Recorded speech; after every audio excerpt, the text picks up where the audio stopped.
আপনারা অবগত আছেন যে 11 জানুয়ারিতে 2007 সালে এই মাসুদ চৌধুরী এবং ময়ূর আহমেদ জরুরি অবস্থা ঘোষণা করে। জরুরি অবস্থা ঘোষণা করে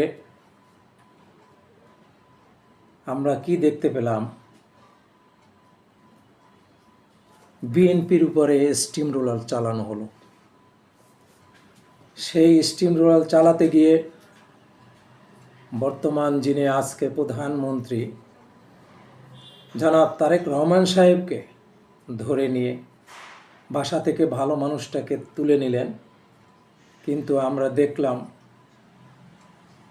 তাকে টানিয়ে অত্যাচার জুলুম নির্যাতন করেছেন এই মাসুদ চৌধুরী এবং 111-এর বিরুদ্ধে আমি 80 দশক ছাত্রদল গঠন করে ম্যাডামকে অ্যারেস্ট করা হলো, খন্দকার দেলাওয়ারকে মহাসচিব বানানো হলো। আমরা 80 দশক করে ন্যাম ভবনের 6 আমার সভাপতিত্বে খন্দকার দেলাওয়ার হোসেন প্রধান অতিথি, নজরুল ইসলাম খান, তানভীর আহমেদ সিদ্দিকীর এবং রেজভী সাহেব অন্যান্য নেতৃবৃন্দ বক্তব্য রেখেছিলেন। পরবর্তীতে মহিউদ্দিন ফখরুদ্দিন এর বিরুদ্ধে কাকরায় ডিপ্লোমাতে একটি মিটিং করি, সেখানে MK আনোয়ার প্রধান অতিথি, শাহ মোয়াজ্জেম প্রধান বক্তা, গোল টেবিল বৈঠক, মানববন্ধন 80 দশকের ব্যানার দিয়ে করেছিলাম।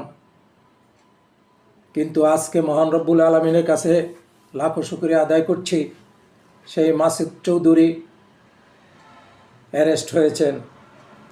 আমরা পুঙ্খানুপুঙ্খানুভাবে আমার নেতাকে যারা সেই দিন অত্যাচার জুলুম নির্যাতন করেছেন, যারা সাথে ছিল, তাদেরকে সবাইকে আইনের আওতায় এনে বিচার করা হোক। বর্তমান সরকার মাত্র 1 মাস 5 দিন বয়স, দেশের জনগণের 20 কোটি লোকের অন্ন, বস্ত্র, বাসস্থান, শিক্ষা, চিকিৎসা বিভিন্ন কিছু মৌলিক অধিকারগুলি ফিরিয়ে দিবেন। তাই আসুন আমরা সবাই মিলে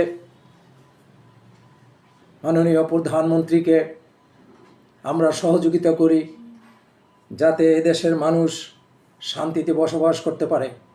সবাইকে ধন্যবাদ। বাংলাদেশ জিন্দাবাদ।